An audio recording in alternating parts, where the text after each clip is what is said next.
Again, the topic is body cameras. This time we will discuss implementation of a body camera program. We're joined today by 4 experts in this area. We'll hear first from Johanna Miller, Advocacy Director, New York Civil Liberties Union. Thank you for joining us. Thank you. Good morning to the co-chairs and the members of the task force. Thank you for having us here today to talk about this emerging, developing technology and its importance. As was mentioned on the previous panel, 6 months from now, we could be having a slightly different conversation. But when it comes to implementation, the truth is the departments are ahead of the policy right now. The departments that are adopting this are ahead of best practices policy. A lot of the policy is being developed by commercial entities right now, the companies that provide the cameras, that provide the data storage.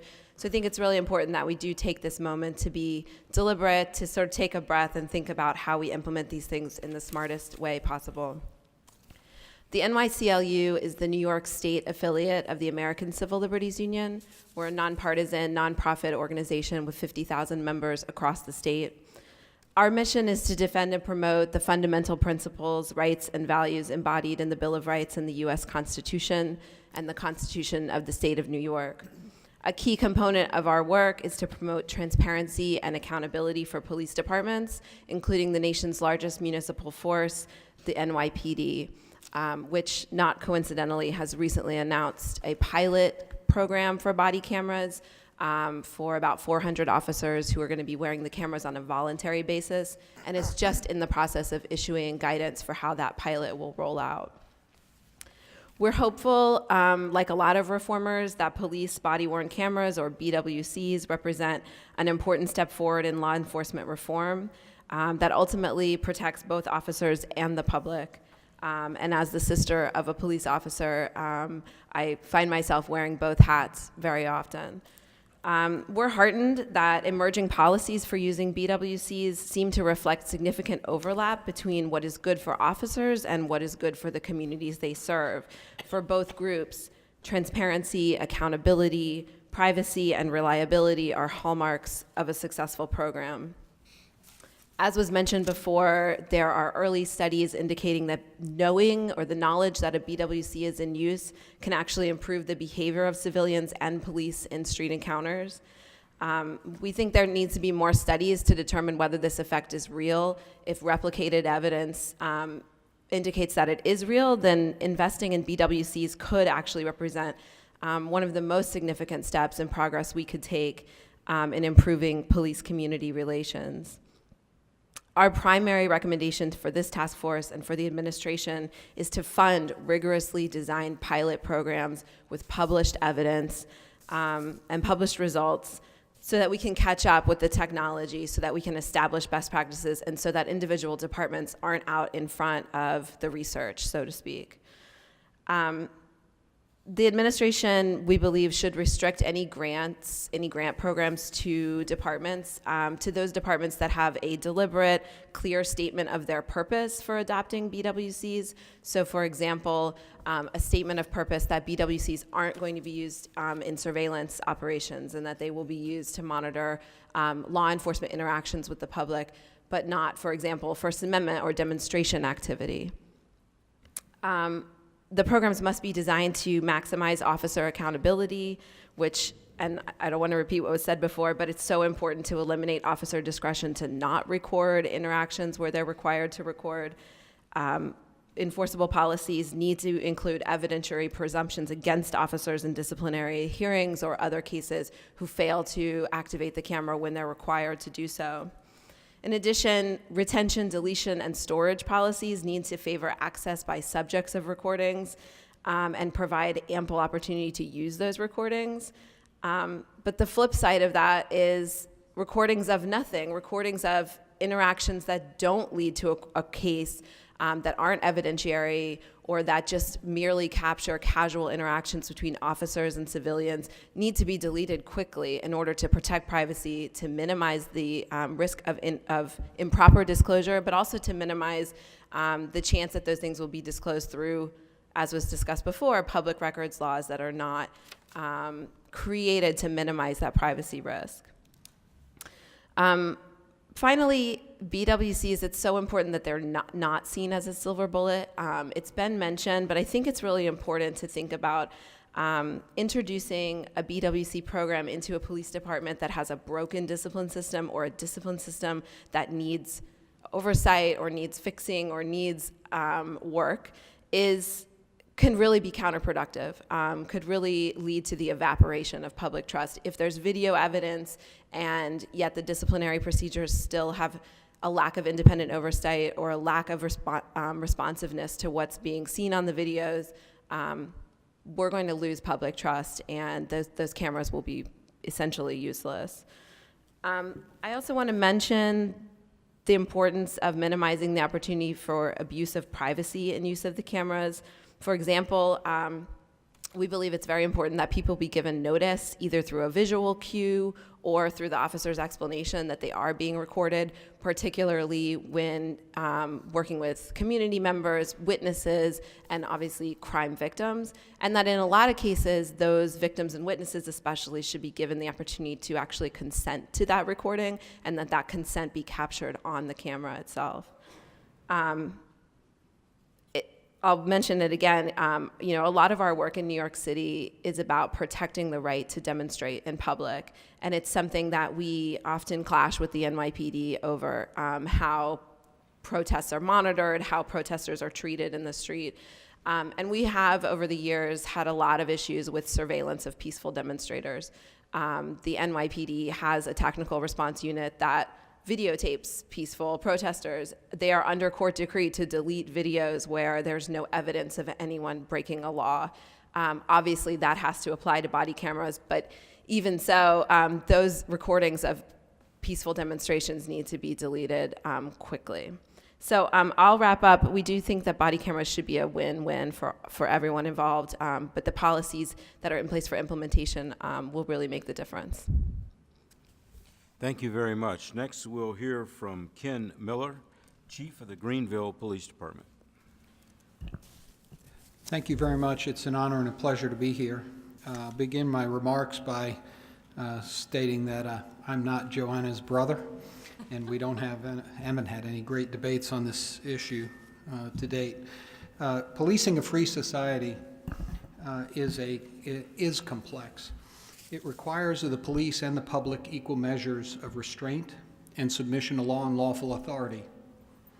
When police abuse power and discretion, or when members of the public fail to submit to it, conflict thrives. But my experience tells me that the underlying cause of many of these problems that we have is in the way we interact. And by that I mean the lack of understanding, compassion, or respect that we show one another. We have an obligation to manage our side of that equation better than we currently do. Police agencies are wildly inconsistent in how they collect and analyze and learn from complaint, use of force, and early intervention data. Often there are insufficient data or staff resources to produce a learning environment where analyses actually inform policies, practices, and training. Since we don't fully trust our systems to work for us, body cameras have become more popular, serving as independent witnesses. In Greensboro, where I served for 4 years as chief, we implemented police body cameras across more than 500 field officers in 2013. Our goal was to improve interactions and address complaints. We worked through a litany of privacy, legal, retention, training, and financial concerns to ensure that we met community expectations. Mr. Greenwood testified before you about the unnamed city that he's working with that has had issues about only releasing body cameras in complaint investigations or that they're part of a criminal investigation or a personnel record, and we couldn't. That's Greensboro. So I worked in that and lived through that. Also in 2013, the Police Executive Research Forum held a summit in Washington, D.C. following a survey that they conducted with police agencies across the country. That summit was to discuss these issues, and it produced an incredibly insightful publication to guide decision-making with respect to body camera implementation. We believe that these systems add value by elevating the quality of behavior on both sides of the camera, providing greater clarity to settle disputed facts. But cameras and early intervention systems alone cannot produce the fair and impartial policing or the relationship development that I believe this task force seeks to promote. While these systems can provide evidence of compliance with policies and training that promote fair and impartial policing, they cannot guarantee it. Through its funding programs, the federal government is uniquely positioned to influence systemic changes to produce this kind of environment. And so my recommendations are really focused in that way. My first recommendation is to avoid mandatory body-worn camera laws. The many legal, policy, training, and resource concerns vary by jurisdiction and must be locally resolved. Poor implementation will create more problems than are solved by the use of the technology. The marketplace, I believe, will drive development and use, and growth can be encouraged through funding support and political processes. My second recommendation is that we require that grant-funded agencies adopt policies, practices, and training that produce fair and impartial policing. Some of the policies and practices that should be included prohibit the use of race, ethnicity, or other class factors as general indicators of criminal activity and subsequent police action. Requiring open complaint processes and adoption of all biased policing complaints for investigation instead of referring them as court matters. Track and review all stops and searches and prohibit consent searches lacking reasonable suspicion. Require in-car or body-worn video recordings of any encounter of an investigative nature. Incorporate review of video, stops, and searches into the functions of an early intervention system. I will also say that we should, and grant-funded agencies should, promote training on fair and impartial policing, conflict resolution, which is not a part of most state required courses, legitimacy, and procedural justice. Another recommendation is that we should require state justice academies to integrate these three training programs into recruit and in-service training programs. Recommendation 4, conduct longitudinal studies to determine the impact of body camera implementation upon frequency of force and complaints. In Greensboro, we saw early reductions in both by about 50% in complaints and by about a third in or a quarter in uses of force. However, since that initial implementation, we have seen those numbers creep back up, although to below pre-camera levels. And then my last recommendation is that police organizations should develop their policy and work through the issues locally before they ever implement the first body camera. Failure to do that will result in huge problems moving forward for agencies. Thank you. Thank you. Next, we'll hear from Kenton Rainey, the Chief of the Bay Area Rapid Transit. Director Davis, Chairwoman Robertson, Chairman Ramsey. I'm Kenton Rainey of the San Francisco Bay Area Rapid Transit Police Department, and it's a pleasure and honor for me to appear before this task force. BART started its research in body cameras in September 2011, and formal implementation began in 2012. A little background, our agency is the 5th largest transportation system in the country. It has 104 miles of linear trackway, travels through 4 counties and 26 cities. My tenure as chief began after a tragedy that garnered international attention.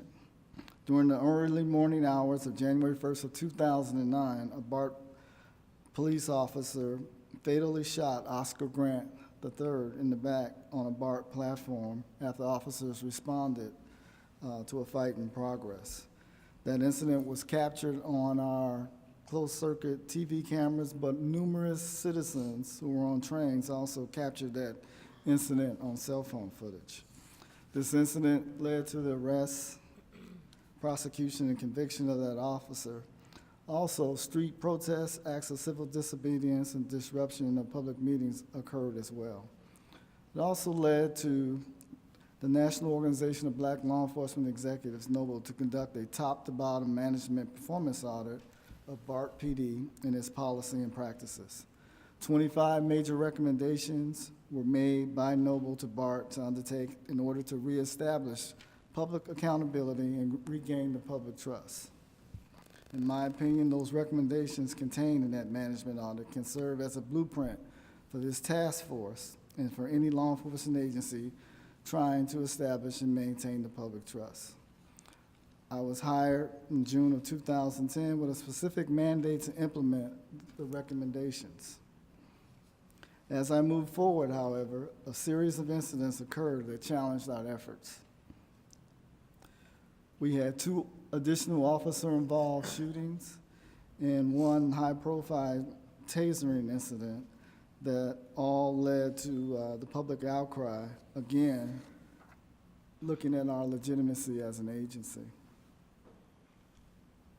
Determined not to let our report sit on the shelf, I also made the following additional key observations as I went forward. 3 of the suspects previously mentioned in the incident all had histories of mental illness. It also seemed that a number of our calls for service involved, that resulted in some type of conflict, involved suspects who were apparently homeless or suffering from mental illness. Increasingly, citizens would stop and record our interactions on their cell phones and upload these recordings on social media sites. Although we had an adequate CCTV camera system, it was not capable of capturing sound. An increasing number of our officers were already carrying their own body camera equipment and taping their enforcement encounters to protect themselves, quote, from them, false complaints. And finally, after the Oscar Grant tragedy, there seemed to be an expectation by the public that video evidence was needed to exonerate our personnel whenever there's a question regarding their actions.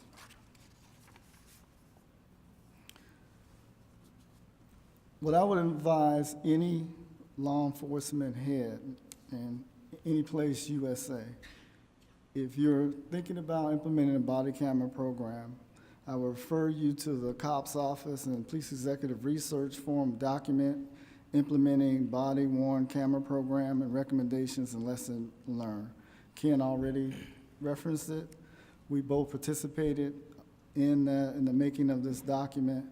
It has numerous recommendations that anyone that's looking at this type of program, the questions that you're going to encounter, it has suggestions and tips that you need to look at. But more importantly, I think it's important that everyone understand that the body camera is a tool. That's all it is a tool.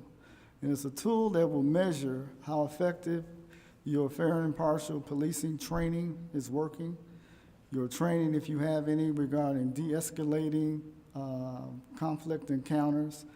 Majority of my personnel, now 85%, have been trained in crisis intervention training.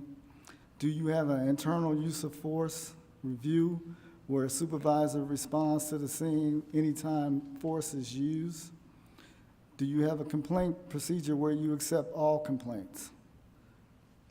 And finally, I would say I support citizen oversight, an independent body that keeps checks and balances on our agency to make sure that we are adhering to what the public expects of us. How the police are perceived by minorities is one of the most serious problems confronting our democracy in the nation today. Establishing and maintaining the public's trust is the cornerstone of implementing community policing philosophy. One of the first bricks that has to be laid in community policing foundation is transparency. Although not the panacea, the use of body cameras can go a long way to ensuring transparency. More importantly, body cameras serve as a visual feedback loop that your accountability systems are adhering to 21st century constitutional policing principles. Thank you, sir. Next, we will hear from Richard Van Houten, Sergeant, Fort Worth Police Officers Association.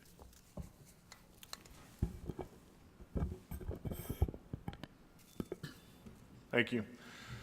I am the president of the Fort Worth Police Officer Association, which is why I'm here to address you. And I do appreciate the opportunity. The law enforcement profession is rapidly changing, and it is imperative that input be sought from all perspectives as decisions are being made to formulate the roadmap that will lead us all into the 21st century of policing. Specifically, if the boots on the ground do not have a voice in the implementation of policy, procedure, and new technology, there will be resistance to the implementation of that technology, regardless of how beneficial it may be to the profession and the citizens being served. The end user of any tool must have confidence in that tool and the desired result of its use in order to willingly deploy the tool as intended. The law enforcement profession is continuously evolving in an effort to deliver the services that citizens demand and deserve. Advances in technology are being developed at an astounding rate, and it is incumbent on the leaders of our profession to analyze the various products while always keeping in mind the possible impact on the constitutional and due process rights of the public and the police. Body cameras are inevitable in our profession. Thus, it is necessary that all decision makers implement them with caution, making every effort to ensure they are only used as a tool to help bridge the gap between perception and reality in regards to officer interactions with the public. It is a common belief in public safety labor that we represent the very finest that our society has to offer. Any individual that would willingly go into harm's way in the protection of others is truly a remarkable and selfless person. Many of us in the law enforcement community have been advocating for years for the ability to use body camera technology. We know intuitively that body cameras have positive effects on any situation that our officers find themselves in. In the end, everyone, citizen and officer, behave better when they know a camera is recording. Body cameras are a technology that has just recently become available to law enforcement. Currently, the Fort Worth Police Department, approximately 1,500 officers serving just under 800,000 residents, is a national leader in the use of body cameras, with 595 cameras already purchased, 488 of those currently deployed, and a pending needs assessment for an additional 250 cameras. While admittedly our policy is a constant work in progress, it was developed in a collaborative effort between management and labor. During the policy development and implementation process, we quickly realized that we were dealing with an emergent technology that would have vast implications that would have to be addressed to create a sustainable advancement in how we serve the public. For example, recording of minors and the retention of those recordings is an identified issue that must be resolved. Officers interact with the public daily and in various environments. Many of those environments have minors present, and while they may not be the focus of the interaction, their image is recorded because they are present. The majority of states, if not all states, closely regulate the recordings, photographing, and retention of data by law enforcement concerning minors. This has not been resolved. The release of video under open records and the time-consuming nature of redacting all recorded information from that video that is currently required to be released when properly requested is another issue. Redacting information from videos currently performed frame by frame, making it extremely costly and time-consuming to be released. These are just a couple of examples of unforeseen issues that must be resolved to create a sustainable policy for the use of body cameras. Through cooperative relationships between management and labor, a truly realistic body camera policy will be achieved in Fort Worth, Texas. It should be noted that we have experienced that complaints on police officers have been overwhelmingly proved false due to the use of these body cameras. That's our experience with them. Going into the implementation. The implementation of body cameras cannot be done in a vacuum. It is imperative that there be dialogue between all of the stakeholders and affected parties. Current knowledge of body camera technology and implementation that conforms to the various state and national statutes is merely the tip of the iceberg. It will take an ongoing effort by all to discover and properly address every issue that arises. There must be an acknowledgement by all involved in the implementation process that body cameras cannot be a Pandora's box, nor will they be a panacea. In order for successful implementation of body cameras, an understanding must be gained by all that a body camera is merely a tool with a very specific purpose and limitations. Law enforcement leaders are stringent advocates for officers' rights. The core function of a public safety union is the advocacy for pay, benefits, working conditions, and due process rights, while being true to the primary goal of all police officers, which is honoring the oath of office we swore to put the safety of citizens above all else. The use of body cameras is a technology that will be able to document an incident from a single perspective. It must be used within the parameters for which it is intended. It cannot, nor should it be allowed to be used to micromanage an officer's daily activities for disciplinary purposes. Fishing expeditions by management will significantly erode the trust that is necessary for officers to record their interactions with the public. I must remind everyone that police officers today took an oath to protect and defend the Constitution. They did not, however, relinquish their own constitutional rights in that process. Organizations that are directly advocating for the use of body cameras from the sole standpoint of police reform, transparency, and accountability for police have to recognize that this technology is merely a tool with that limited ability. Body cameras are not, nor will they ever be, the global eye in the sky that delivers an all-knowing account for any and all police encounters. It is a two-dimensional image from a specific point of view that will never capture the entire picture or even see everything that an officer will see. It will never tell the complete story of any event, and due to these limitations, it has to be viewed in the context of its limitations. For recommendations, policy development. While it is wise the model policy recommendations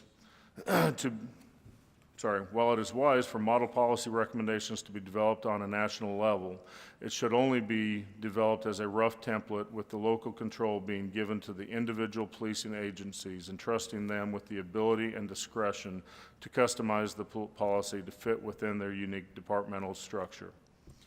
No policing agency accomplishes their mission in the same fashion. Whether state to state or city to city, all are governed and operate differently. Some agencies have labor contracts that have been negotiated over decades, and others simply governed by civil service rules or a version of local charter governance. The individual agencies should be highly encouraged to seek input in the policy development process from their local labor leaders, citizens, local chapters of the ACLU, their faith-based partners, and local legal departments. Implementing body cameras in most cases is a mandatory subject of bargaining and must be partnered with the labor union.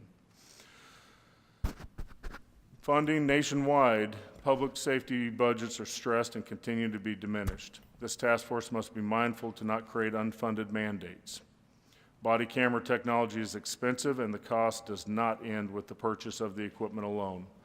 The greater ongoing cost is encountered with the storage, maintenance, and use of the data that must be preserved under stringent controls to comply with evidentiary protocols. 30 seconds, Rick.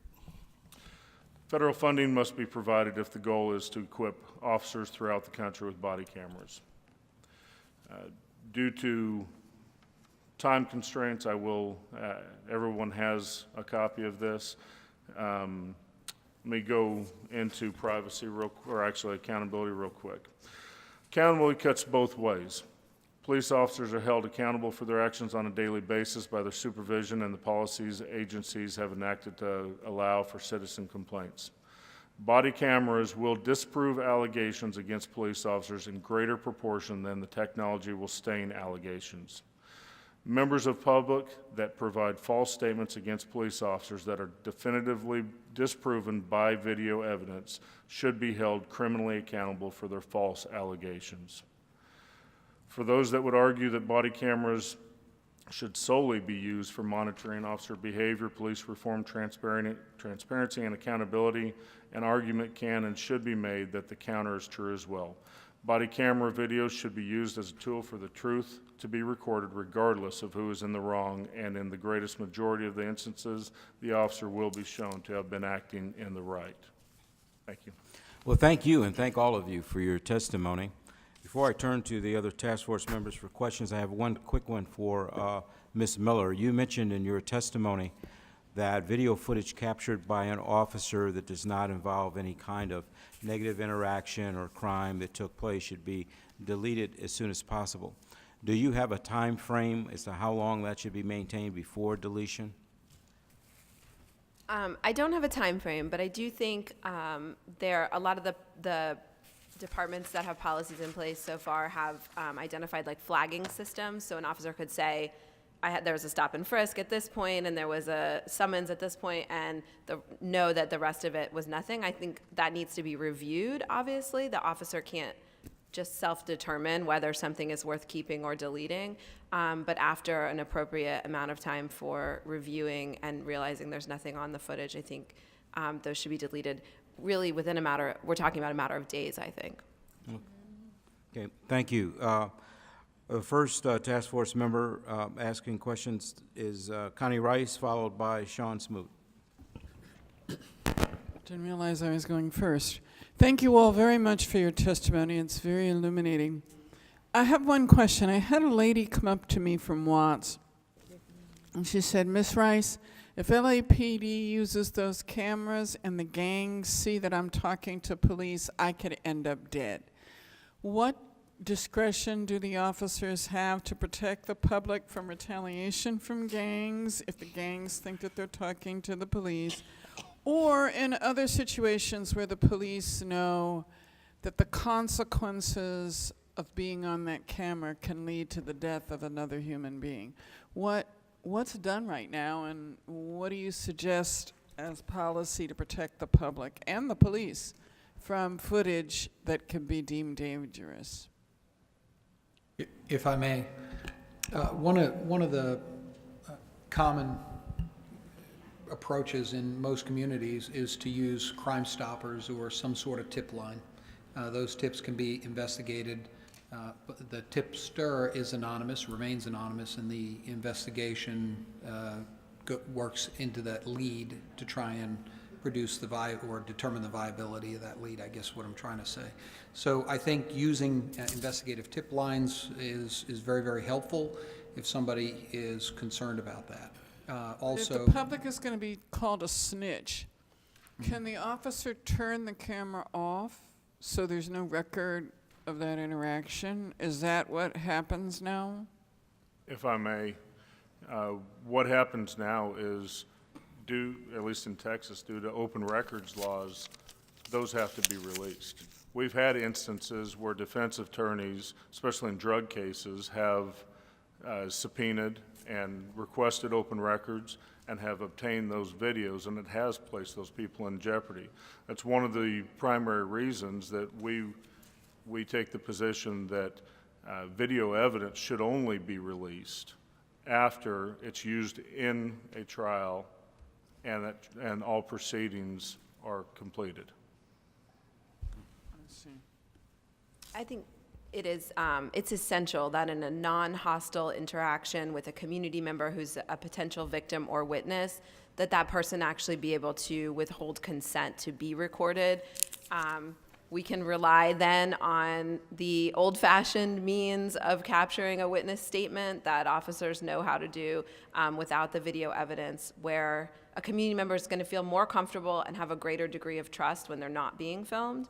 And I think your question also raises an important point that was touched on in the PERF report on body cameras, which was they talked about using the statements in order to prosecute where a victim recants. And I think it's really important that we think, particularly working with victim advocacy groups and domestic violence groups, that footage of a victim or witness never be used to coerce testimony where someone doesn't want to testify. Thank you. And we don't release any information from the ongoing investigation. But in addition, my personnel the camera is not mandated to be on all the time. Only when they go into an enforcement encounter, or if they're going into a call for service that is likely to produce a enforcement encounter where a suspect is still at large. So the officers, they have the ability to turn the camera off, but they have to articulate why. Okay. Thank you very much. Sean Smoot, followed by Brian Stevenson. Thank you, Mr. Chairman. Thank you, all the witnesses. Your testimony has been very helpful this morning. I have two questions and two different kind of veins. In the state where I'm from, we currently use dash cameras predominantly. There's some experimental programs going on with body-worn cameras, but it's not a widely adopted tool yet. And under our law, if the video that's taken on a dash camera does not have evidentiary value for either no complaint was issued or there's not a civil case contemplated and it's not won't be used for a criminal case, after 90 days after the recording's done, it's deleted. And so I'm curious to know in your departments what your policy is with regard to retention, because I think, you know, one of the issues people are very concerned about from a privacy standpoint is, you know, I was pulled over, I got a speeding ticket 10 years ago. Is the video of my interaction someday going to be posted online or come up? So that's question number one, and that's to those of you who use the cameras in your jurisdictions. Question number two is for President Van Houten. I'm curious to know what you did, what your union did in terms of educating your members and building consensus with your members to embrace this technology. So, In Greensboro, where we implemented the body-worn cameras, I believe our policy reflected 45 days if no complaint had come in, because we were concerned about the storage costs building, because it's a lot of video across 500 employees. So we set it for 45 days. If a complaint comes in, it gets locked. If it's used for court purposes, misdemeanors and felonies have different state retention rules. So you have to maintain that video until some defined period of time, 20 years, 3 years, I think, for misdemeanors, 20 years for felonies post conviction. So that has significant implications for the city.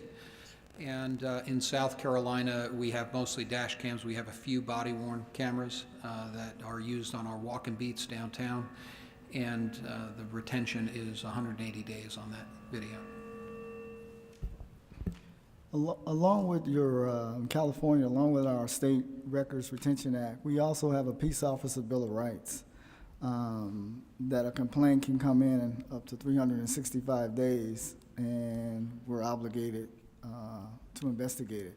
So we actually have retention schedules where when a video is tagged, it will delete unless we flag it through our third-party provider.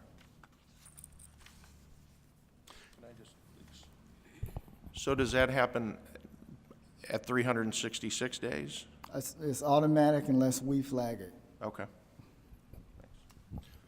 So to go into your second question, what we did in our implementation phase, and we're still admittedly in the implementation phase, we had to get buy-in from the boots on the ground, the officers. We began with about 50 cameras and sought volunteers. And as we encountered success cases, and yes, I consider a success case when a citizen files a complaint on an officer and that video conclusively proves that the complaint is false. That is a success in the eyes of the officers because their actions have been validated. And overwhelmingly, as we encounter those and we show conclusively that the officer's actions are in the right, you get more buy-in by further officers. and we just slowly rolled those out to the point where the first 200 cameras were now voluntarily out in the field. And then after that, bought another 200.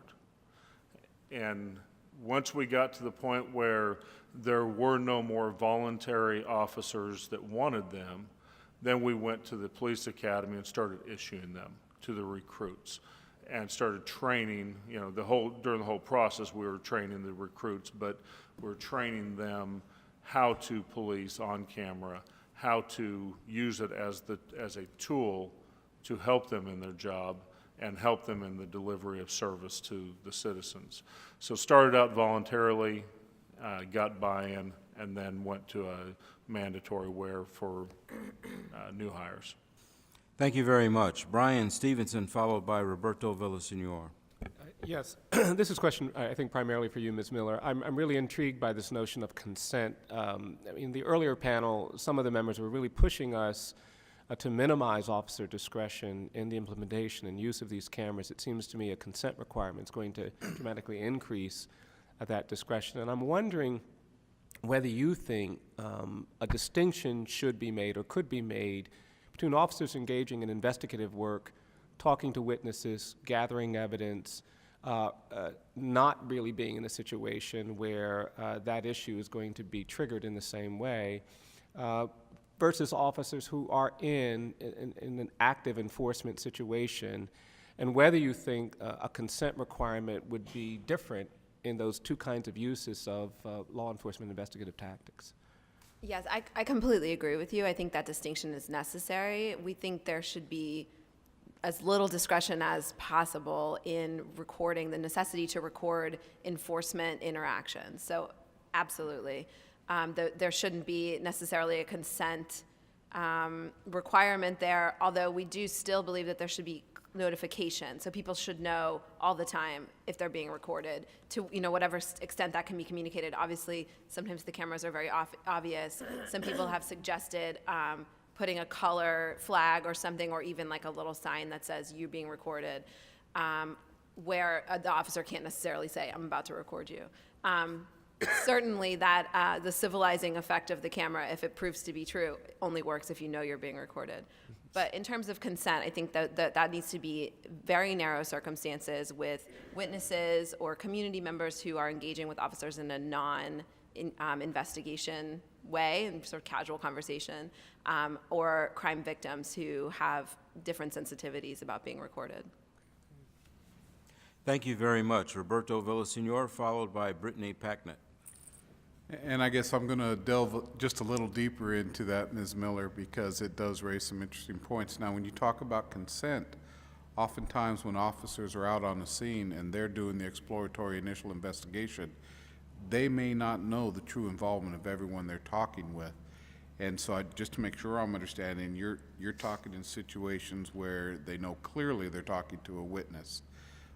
That's when the consent issue should be raised. But I guess you brought up one other point about the theory or the thought out there that recordings can be used to counter, let's say, domestic violence victims who recant their testimony later on. And you said it should never be used to coerce testimony. And I guess I have some questions about that, because oftentimes in domestic violence situations, for a variety of reasons studied quite in depth by psychologists, sociologists, victims will often recant after they're out of the emotion of the situation, and that keeps them in a dangerous situation where if we're able to follow through, we might be able to get assistance or prosecution of the guilty. So I'd like you to expand on why you don't think that would be a proper use to try and bring an individual who may be abusing someone to justice if we can't use that video to help them to go over that part. So I'll just start by saying I'm not an expert on domestic violence situations, and I do think it's probably worthwhile for the task force to talk to someone who is about exactly how, you know, best to accommodate victims in those situations. But specifically, the PERF report on body cameras contemplates this exact situation, and and talks specifically about using the camera evidence in order to prosecute where the victim doesn't want to testify. I think that is a slightly different situation than using the camera evidence in order to pressure or coerce a victim to do something that they're not comfortable doing. And I think that perhaps there's a line to be drawn there in order to build on trust, engagement with the police department of crime victims. So that's a clarification of that I could appreciate, because in the initial statement, I thought you said if a victim says, I don't want to be recorded, the officer should shut that off. But there may be some distinctions that we need to make for particular events in case the victim recants later, and we want to get them into the system to provide some type of assistance for them to overcome that fear that particularly domestic violence causes. Use the video separate from the testimony of the witness. I think that there may be instances where the camera actually puts up a barrier to cooperation and engagement and can create more fear. And so I think officers need to be trained, and clearly there are officers who are specialists in responding in domestic situations and work with social workers and other experts in making the most peaceful outcome in those situations, and I think that's going to be really important here. And also officers need to be trained to, there may be situations where someone says, I really don't want to be recorded, but the officer says, well, I know this is going to go one way, and it's very important that I do record, and I think there needs to be room for that to happen, but it needs to be governed by pretty strict policies, and it needs to probably leave the least amount of discretion to that 1 second gut feeling, right? You don't necessarily want the officers to be making that, okay, am I in category A or B or C right now, but actually creating some bright line policies where they have the ability to turn the camera off if they believe it's in the best interest of a victim or a witness. Thank you. Ken, did you want to add to that? I did. Thank you so much. You know, in Greensboro, where we had a lot of discussion around that issue, when do you turn them off? How do you, at what point? And so in terms of responding to events, and in many cases, this scenario will occur when we respond to a call for service as opposed to self-initiated activity. And so we respond to a call for service, and you have kind of the emergency response. The cameras are rolling. And once you get that scene locked down into an investigative mode, if you will, crime scene takes up, it's stable, the supervisor gives the order to cut the cameras. And if you leave them going for the entire duration, you may have people who are on scene for 8, 10, 12 hours, potentially even longer. And so somebody's got to review every second of that footage for investigation, for prosecution. If you have 10, 12, 15, 20 people on a scene, it's an incredible burden, not only for police and detectives trying to work through a case, but for prosecutors and defense attorneys, and it really drives up the overall cost of managing these events. So that's where we drew the line, because there has to be some measure of practicality in what we do. So in the case of the question that you've posed, I think that a lot of the witness testimony would then be coming out differently and not necessarily on recordings. Thank you very much. I'd like to Brittany- add something. Okay. Something that we found, very unfortunately, in public transportation, one of our #1 crimes is domestic violence on the train and throughout our system. And we do leave the cameras running until we determine who is the aggressor, if we're going to make an arrest, and then once that body is taken away, that's when we turn it off. So however long it takes, and again, unless there is a bona fide reason that the officer can articulate why they're turning the camera off, the cameras run, and we expect all the officers that respond to the scene to have those cameras on throughout that incident. Thank you very much. Brittany Packnett, followed by Jose Lopez. Hi, thank you very much. I have 2 quick questions. One, and interestingly enough, today is about technology and social media, and one of the conversations that's been happening on Twitter as we speak is about perspective versus the viewing of actions. And so we heard on the last panel about why it might be important to actually place the camera on or near the head instead of on the chest or the lapel. And several people have brought up the very good point that that provides a lens into the officer's perspective, but actually doesn't provide video evidence of the officer's actions. So my question is, should we always potentially be thinking about body-worn cameras as a policy solution when they are always paired with dash cams or some other kind of camera that provides a bit more of a holistic perspective of the incident? I guess I'll start. We have thousands of closed-circuit TV cameras throughout our system. Now we have introduced body cameras, and I've been in law enforcement 35 years. And I remember when I first went out of patrol, I was given a tape recorder. And whenever you went into some type of enforcement contact, or if you're making an arrest or whatever, if you didn't turn in a microset recording with that packet, people looked at you a little strange. From perspective, whether the officer wears it on their head, on the lapel, on their chest, I want the officer to wear it wherever they're most comfortable. The most important thing to me, along with the video, if we don't have the video, because a lot of times when a confrontation occurs, it gets knocked off, is the sound. And what happened, what brought us there in the first place, how it started. One of the problems that we found in our implementation was when the officers were turning them on. A lot of them were waiting, even though we had the buffer, because we went with the Taser Exxon Flex, and they backed up, they still waited too long to turn them on. And so we did retraining and corrected that. When they got that call for service, we wanted them to turn that camera on. When they saw an individual that they wanted to contact, we wanted them to turn that camera on so it captured that initial contact, that initial greeting, how they were interacting with the individual. You know, if I might add to that,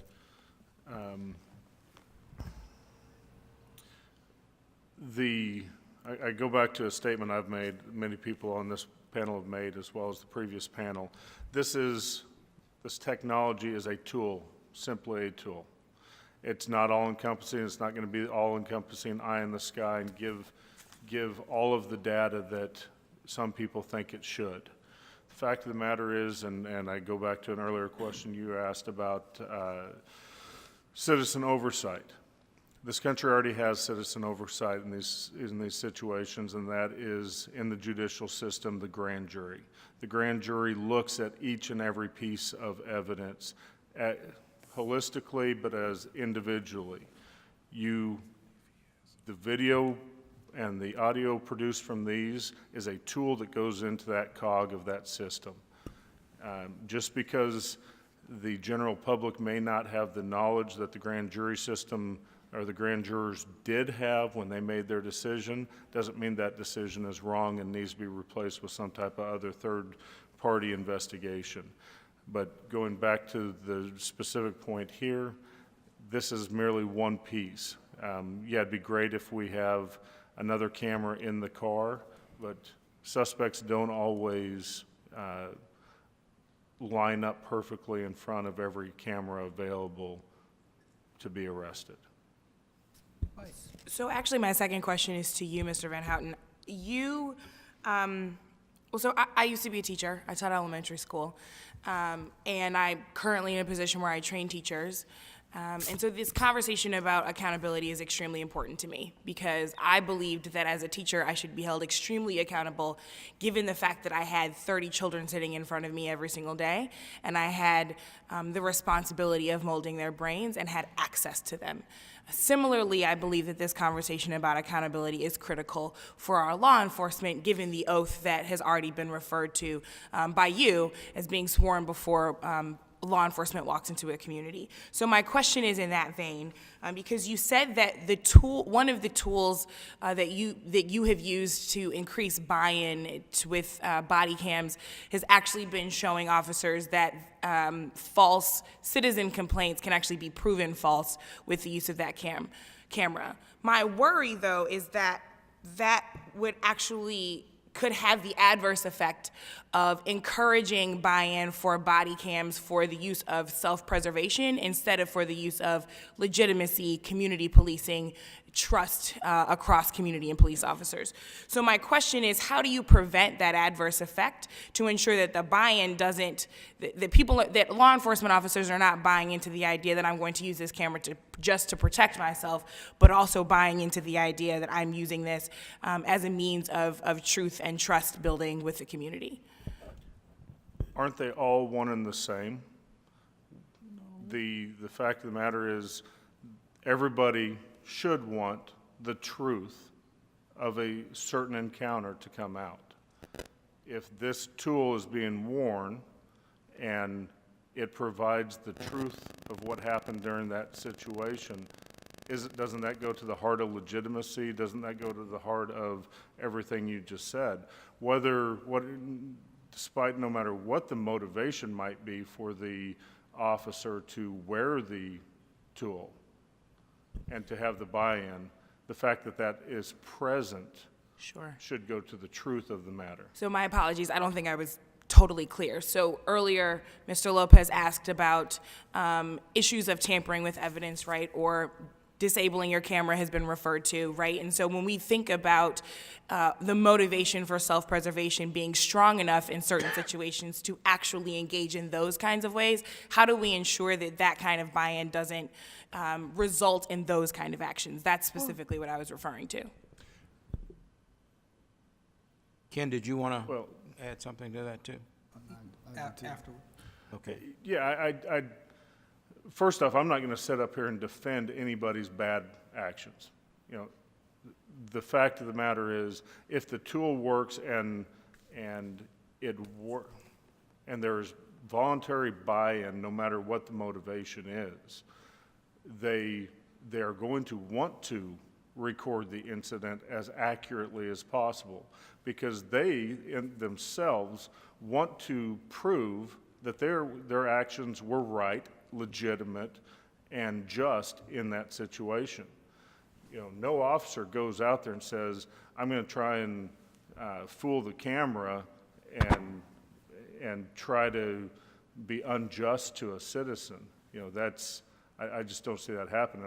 I think as people realize that this device is able to tell the truth of an encounter, no matter who is wrong or who is right, and that people will look at it and listen to it, I think it's self-validating. Thank you.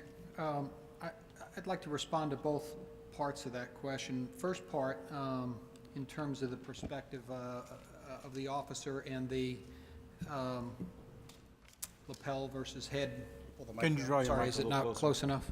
I just hear echo here. But the lapel versus the head mount, I think organizations have to address that so that you get a good perspective. But you mentioned that pairing the dash and the body cameras together. If costs were not an option, I think that would be ideal. But you've essentially then created a situation where you have 2 times the equipment cost, 2 times the storage costs, 2 times the review costs, and 2 times the redaction costs. And that's, again, just a tremendous, tremendous burden for local organizations. And then to get at the truth matter, they are important to get to the truth. But justice isn't just about the truth. And I think that's something that we're hearing from our communities. It's more than just the truth. Just because I can use force doesn't mean that necessarily I should. Just because I can make an arrest doesn't mean that I necessarily should. Just because I can write a ticket doesn't mean that it's in the best interest to do so. And so I think that the cameras, if the review processes are right, despite the fact that the truth can come out, the cameras, whether they're dash cams or whether they're body cameras or they're just audio recordings, I think that those things can actually help us sort through the facts of what took place and whether or not the actions were appropriate, not only under the law and that we know exactly what took place, but what can we do to learn from that experience to improve, even if the officers followed the law It's more than that in terms of relationships. And I just wanted to add, you can't get to truth without trust and respect, and that's why we're here today. At least I feel that there is certain segments of our community that we absolutely need their cooperation in order to do our jobs in an effective manner. There's a lack of trust. When there's a lack of trust, that means there's a lack of respect, and it goes both ways. And something that I disagree with one of my colleague here on this panel, I think civilian oversight helps to provide that. Law enforcement are paramilitary organizations, and we're quick to tout that. And every branch of our military is headed by a civilian, not a sworn member of that branch of government.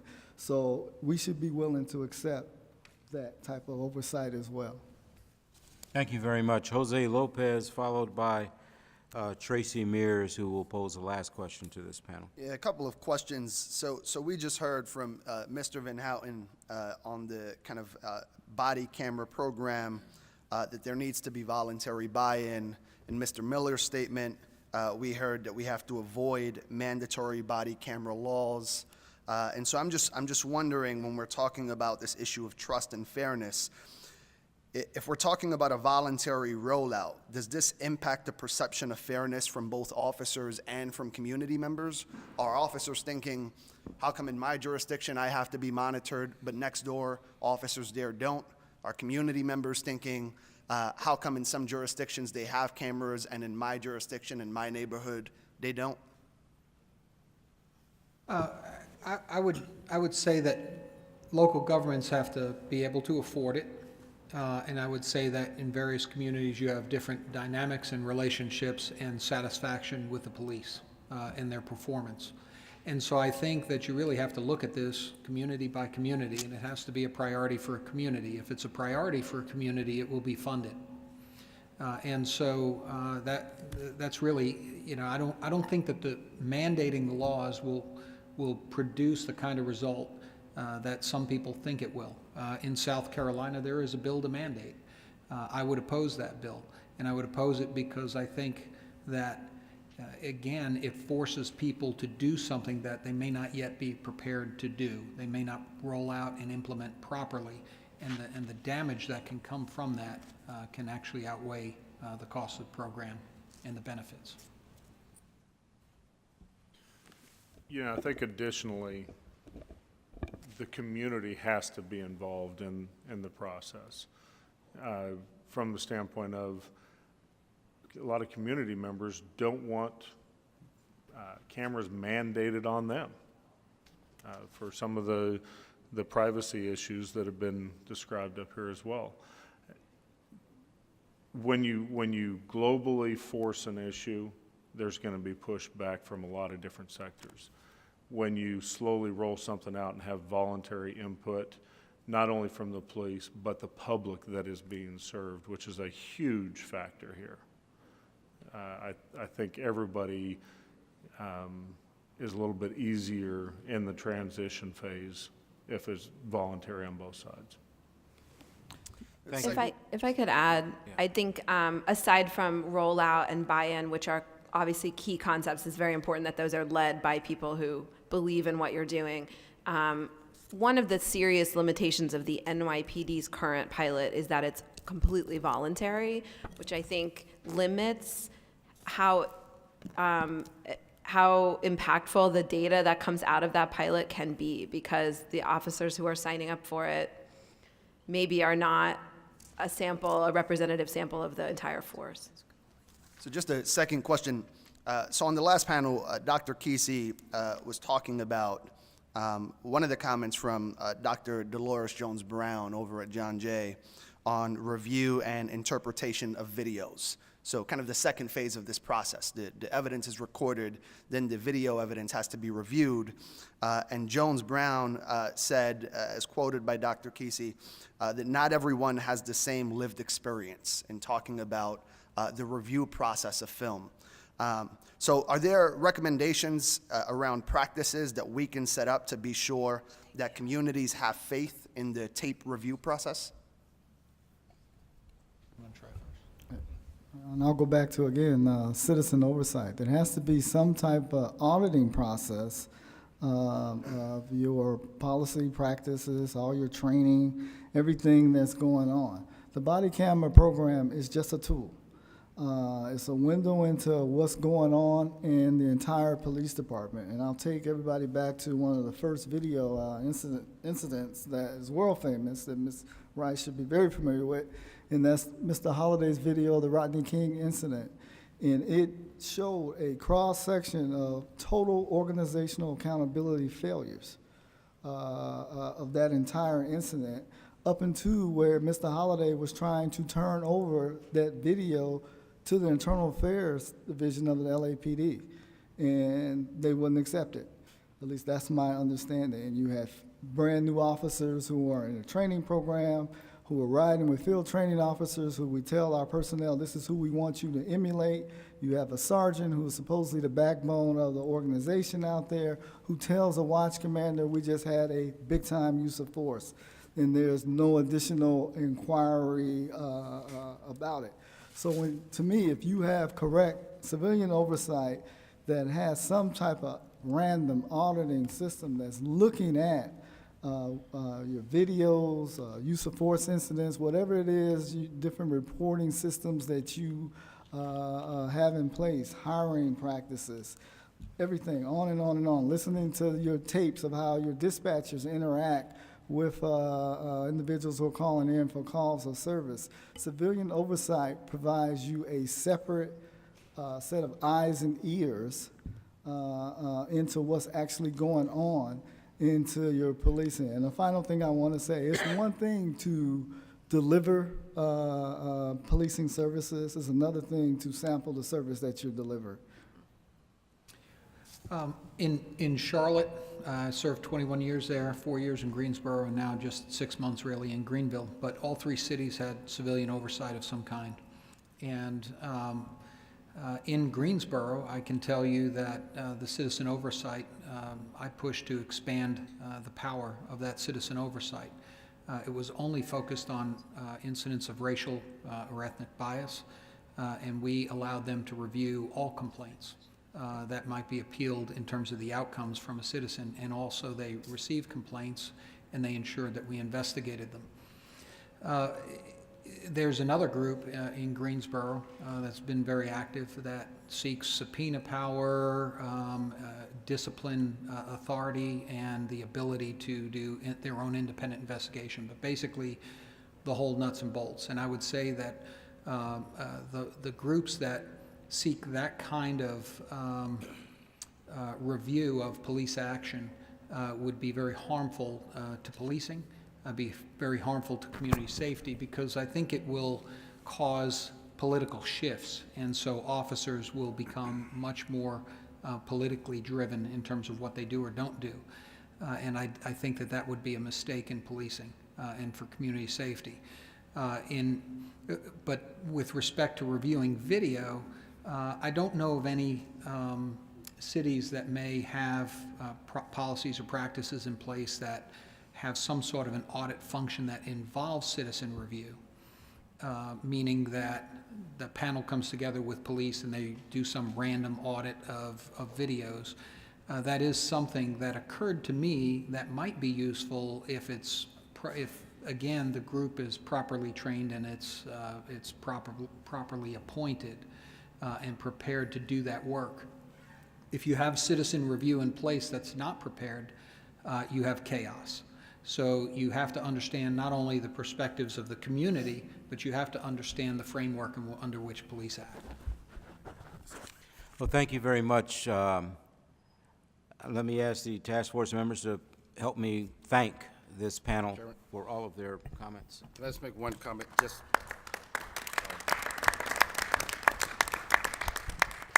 I just wanted, it's interesting, we're talking about a piece of equipment that maybe the assumption would be that everybody has seen. So even though my eyes are getting less accurate at my older age, I do notice that the sergeant here is wearing one. So just for anybody who hasn't seen one, maybe you can point it out for us, Rick? I see. Get an idea of what we're talking about, where just a not at the perception moment. is reality. So you're Can you recording inform us whether it's on or off right now? It's off right now, but it's been on and off throughout the day. You're going to have quite a record of us, I assume. No different than C-SPAN.